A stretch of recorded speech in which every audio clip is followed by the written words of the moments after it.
आपके पास question important भी है आपके पास, और बिना देखे आप लोग सॉल्व करेंगे इसको।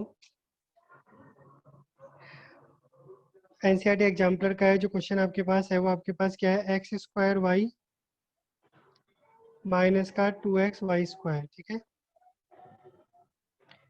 ब्रैकेट में आपका dx है, then equal to x cube minus का 3x स्क्वायर वाई और ब्रैकेट में आपका dy, ठीक है। होमोजेनियस से होगा आपके पास ये सॉल्व। इस क्वेश्चन को सॉल्व कीजिए, सॉल्व करके इसका आंसर मुझे बताइए आपके पास। कॉपी निकालिए, इस क्वेश्चन को सॉल्व कीजिए फटाफट। आपकी स्क्रीन पे आपको जो दिखाई दे रहा है इस वाले को दिख तो रहा है ना सबको स्क्रीन पे ये क्वेश्चन?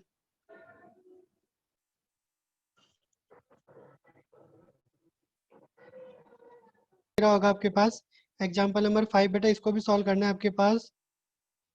आपको स्क्रीन पे मैं बड़ी कर देता हूँ आपके पास इसको।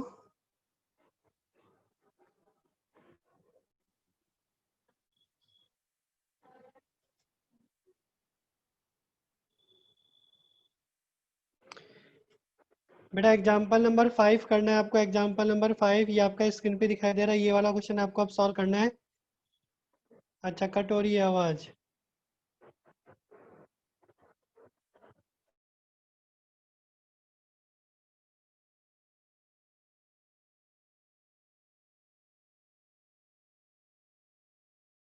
फाइव सॉल्व कीजिए आपकी स्क्रीन पे जो आपको दिखाई दे रहा है। प्रॉब्लम पहले दिखाई दे रही है, अब ध्यान से सुनना। द स्लोप ऑफ टेंजेंट, देखो टेंजेंट का जो स्लोप होता है मैंने आपको पहले भी कहा था, अगर पॉइंट आपको एक्स कोमा वाई दिया होता है तो टेंजेंट का जो स्लोप होता है वो आपके पास होता है d y upon d x, ठीक है। तो जब भी टेंजेंट की स्लोप की आपके पास बात करेगा आपके पास, तो इसका मतलब वो d y upon d x की बात कर रहे हैं। और ये एक्सप्रेशन किसके इक्वल आपको बता रखा है, क्वेश्चन में दिया हुआ है वाई अपॉन एक्स माइनस का cot y upon x cos y upon x. Question में आपको दिया हुआ है कॉट वाई अपॉन एक्स और कॉस वाई अपॉन एक्स, ठीक है। अब आपसे पूछा है कि आपके पास ये जो कर्व आपके पास एक पॉइंट से पास हो रहे थे कि जो कि 1 और π/4 आपके पास पॉइंट है, आपके पास इससे पास हो रहा है। तो आपको बताना है आपके पास इस कर्व की इक्वेशन क्या होगी आपके पास, ठीक है। तो देखो अगर आप देखोगे मैंने आपको पहले भी कहा था जब y अपॉन एक्स का फॉर्मेट आता है तो इसका मतलब आपके पास वो होमोजेनियस फॉर्म होती है। तो आपको करना क्या है, वही y को vx पुट करना है इसमें, जैसे यहाँ पे पुट भी कर रखा है देखो। और dy अपॉन डी को आप उसी से रिप्लेस करेंगे, v प्लस का x dv अपॉन dx है आपके पास। जब आप ऐसा करेंगे तो आपके पास क्या बनेगा, आपके पास अगर आप देखेंगे आपके पास बनेगा, अगर हम रिप्लेस करते हैं तो v plus x d v upon d x is equal to v minus का कॉट वी और कॉस वी। v से v आपका कैंसिल, ठीक है। अब dv के नीचे आप डिवाइड कर देंगे, आपके पास क्या है, आपके पास कॉट वी कॉस वी और यहाँ पर डी एक्स अपॉन एक्स आ जाएगा आपके पास। ये नेगेटिव में आप या तो इधर ले लो चाहे उधर ले लो आपके पास, ठीक है। अब आप इसको ऊपर लेके जाओगे तो ये टेन टेन और सेक में चेंज हो जाएगा आपके पास। तो टेन और सेक में चेंज होगा आपके पास। आपके पास क्या बनेगा, ये आपके पास बनेगा टेन टेन वी और sec v d v is equal to d x upon x आपके पास, और ये नेगेटिव में। और अब इसका इंटीग्रेशन आपको पता ही, इसका इंटीग्रेशन डायरेक्ट सेक भी होता है आपके पास। तो ये सेक भी इसका इंटीग्रेशन आ गया, माइनस का log एक्स आ गया, प्लस का सी आप ऐड कर लीजिए, ठीक है। अब आपको सी की वैल्यू निकालने के लिए आपको बता रखा है कि एक पॉइंट से पास हो रहा है 1,π/4 से, तो आप उस पॉइंट से इसको पास करा दीजिए। पॉइंट से पास करा के आपके पास सी का वैल्यू आ जाएगा जो कि √2 आ रहा है, और वो वैल्यू से पुट करके वी का वैल्यू पुट कर दीजिए, वाई अपॉन एक्स आपका आंसर निकल कर आ जाएगा आपके पास। तो ये जो वर्ड प्रॉब्लम है आपके पास वो आपकी इस तरीके से सॉल्व हो जाएगी आपके पास। बोलो ये चीज़ क्लियर हुई नहीं हुई?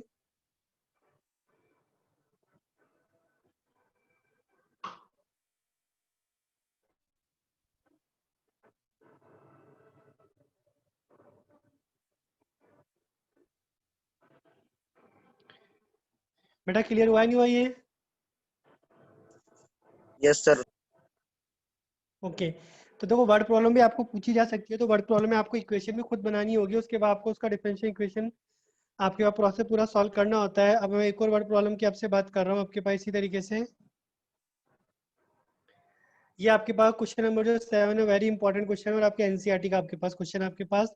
तो इस क्वेश्चन को अगर आप देखोगे, सबसे पहले आपको एक बैलून की बात कर रहा है। तो बैलून जो आता है आपके पास बेटा वो हमेशा स्पेरिकल शेप में होता है। स्पेयर का जो वॉल्यूम होता है वो 4/3 πr³ होता है, और उसका जो एरिया होता है वो आपके पास 4πr² होता है। इस चीज़ का ध्यान रखना, ठीक है। अब ये क्या कह रहा है कि surface area of the balloon जो आपके पास है वो कांस्टेंट रेट से चेंज हो रहा है आपके पास, ठीक है। तो देखो सरफेस एरिया को अगर आप एस से डिनोट करते हो तो चेंज इन सरफेस एरिया कैसे बताओगे, dx अपॉन dt तो बताओगे, क्योंकि जब तक आपके पास किसी के रेस्पेक्ट में नहीं बोलता तो वो हमारा हमेशा टाइम के रेस्पेक्ट में माना जाता है आपके पास। और वो कांस्टेंट बता रखा है तो हम इसको के इक्वल मान लेते हैं आपके पास कि ये कांस्टेंट है आपके पास, तो ये हो गया, ठीक है। अब सरफेस एरिया आपके पास बैलून का क्या होता है, जैसे आपको बताइए 4 πr² होता है आपके पास, that is equal to k. अब देखो आर आपका फंक्शन है आपके पास, करना हमें टी के रेस्पेक्ट में है, तो वही बेटा पैरामेट्रिक फॉर्म याद करो डिफरेंशिएशन की जो हम लोग करते थे। तो आप इसको फिर इस तरीके से लिख सकते हैं आपके पास, आप इसको कैसे लिखोगे देखो, आपको नीचे चेंज करना होगा डी आर आपके पास 4 πr² और साथ में ही हो जाएगा d r upon d t equal to k. अब अगर आप इसका डेरिवेटिव अगर आप यहाँ करते हो आपके पास, तो इसका डेरिवेटिव करने पे आपके पास क्या आ जाएगा, 4 π तो बाहर हो जाएगा, 2r हो जाएगा इसका, और d r upon d t that is equal to k. तो 8 πr dr अपॉन dt आपके पास दैट इज इक्वल टू आपके पास क्या होता है, आपके पास के हो गया। अब t को उधर भेज दो आपके पास, अगर आप t को उधर भेज देंगे आपके पास dt को, सॉरी, तो आप देखेंगे आपके पास ये क्या बच रहा है आपके पास, 8 π integration of r dr is equal to K integration of dt। और अब इसका इंटीग्रेशन अगर आप करते हैं आपके पास, तो r का क्या होता है, r²/2 और इसका के टी प्लस का c आपके पास हो जाएगा। तो 4 πr² इज इक्वल टू के टी प्लस का सी हो जाएगा आपके पास। अब देखो यही इक्वेशन यहाँ पे भी बनकर आ रही है अगर आप गौर से देखोगे जो इसने बना रखी है, ठीक है। अब यहाँ तक तो आप पहुंच जाओगे इंटीग्रेशन करके। अब यहाँ पे हमें दो वैल्यू निकालनी होती है, एक तो के की और एक सी की आपके पास, वो कैसे निकालोगे इसके लिए आपको आगे बता रखा है कि स्टार्टिंग में जो आपके पास रेडियस थी वो 3 यूनिट थी। स्टार्टिंग का मतलब होता है time t is equal to 0, ये ध्यान रखना। स्टार्टिंग का जो मतलब होता है, इसका मतलब होता है टाइम आपके पास 0, टी इज इक्वल टू 0। तो इसका मतलब आपको t इक्वल टू 0 पर आपको r का वैल्यू 3 बता रखा है, और फिर आफ्टर 2 सेकेंड आपकी रेडियस 5 हो गई तो t इक्वल टू 2 पे 5 बता रखा है। तब एक एक करके पहले हम t को 0 और r को 3 इसमें पुट करेंगे। देखो जिसने पुट भी कर रखा है, तो वहां से आपके पास c का वैल्यू 36 π निकल कर आ गया, देखो, ठीक है। और उसके बाद अब c की वैल्यू को इक्वेशन में उठा के रखने के बाद सेकंड t का वैल्यू 2 और r का वैल्यू 5 रखेंगे आपके पास, तो आपके पास k का वैल्यू आ जाएगा, और k का वैल्यू आपके पास आ रहा है 32 π। अब k और c दोनों का वैल्यू रखने के बाद इसको सिंपलीफाई करके हम t का वैल्यू निकाल लेंगे आपके पास, और r का वैल्यू निकाल लेंगे t की फॉर्म में, वो आपके पास इसका आंसर निकल कर आपके पास आ जाएगा। बोलो ये चीज समझ में आई नहीं आई?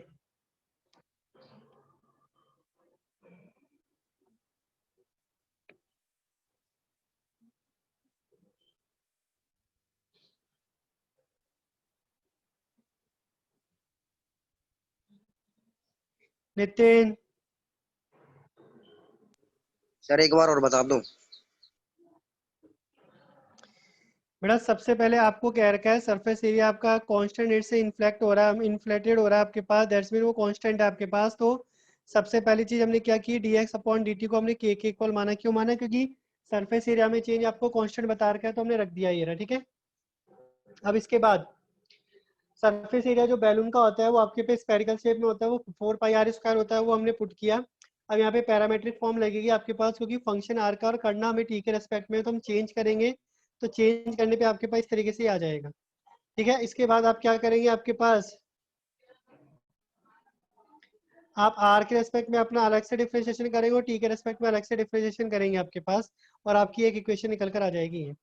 अब आपको क्या कह रहा है आपके पास, अब आपको कह रहा है कि आपके पास इन स्टार्टिंग का मतलब होता है टी इक्वल टू 0 पे रेडियस आपकी 2 है, सॉरी 3, और टी इक्वल टू 2 पे आपको बता रखा है आर आपके पास कितनी है, आपके पास 5 के इक्वल आपके पास ये, ठीक है। तो अब इन दोनों को आप पुट करके एक बार सी का वैल्यू निकालेंगे और एक बार आप के का वैल्यू निकालेंगे आपके पास, ठीक है। दोनों वैल्यू आने के बाद आप इसमें रख देंगे, तो आपके पास आर का वैल्यू टी की फॉर्म में आ जाएगा, वही चीज आपको पूछी गई है आपके पास, ओके। अब ये जो नेक्स्ट एग्जांपल नंबर 8 आपको दिखाई दे रहा है बेटा, इसको सॉल्व करके इसका आंसर बताइए फटाफट, इसको पढ़िए और बताइए इसका आंसर क्या आएगा, फटाफट सॉल्व करो इसको।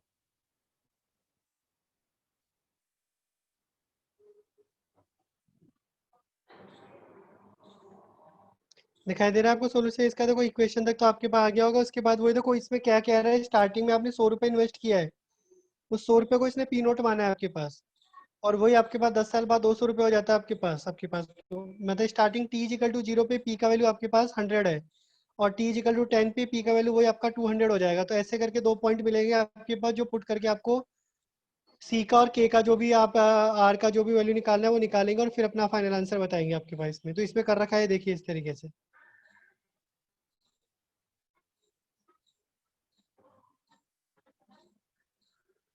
तो सबका हो गया डन।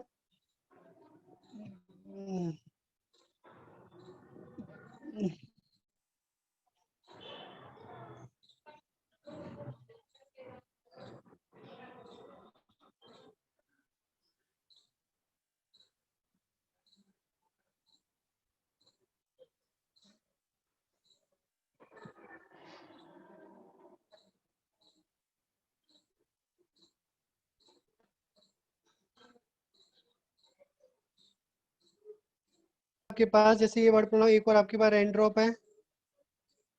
हाँ बेटा, वर्ड प्रॉब्लम पूछ सकता है, अभी तक तो आई नहीं है, बट मे भी हो सकता है इस साल पूछ ले आपके पास, क्योंकि आपके कई टॉपिक इस बार डिलीट हुए हैं ना, इस वजह से।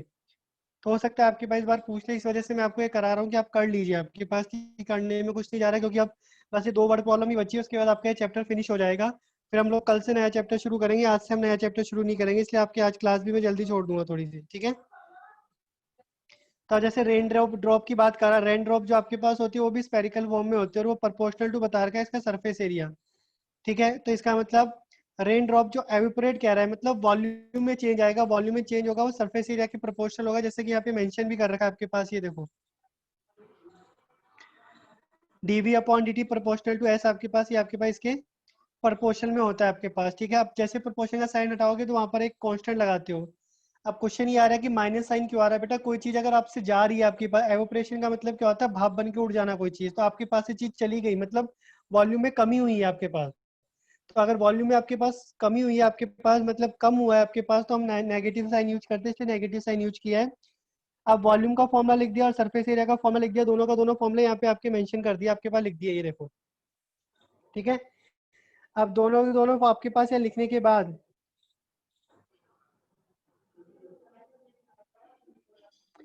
आपका इसका इंटीग्रेशन कर रहा है, इंटीग्रेशन करने पे वही आपको देखो एक इक्वेशन मिल गई जैसे उसमें मिली थी आपके पास। अब देखो वही क्या रखा है, स्टार्टिंग में उसकी रेडियस कितनी थी 3 mm, और 1 घंटे बाद कितनी हो गई 2 mm आपके पास। तो t इजिकल टू 0 पे r का वैल्यू 3 हो गया, और t इजिकल टू 1 पे आपके पास फिर r का वैल्यू 2 हो गया आपके पास। वो पुट करके इसने r और c का वैल्यू निकाल लिया और आपके पास फाइनल आंसर आपका बता दिया। सारे क्वेश्चन देखो अगर आप देखोगे तो ऑलमोस्ट सेम है आपके पास, कोई फर्क नहीं है आपके पास, ठीक है बेटा। क्लियर है ये?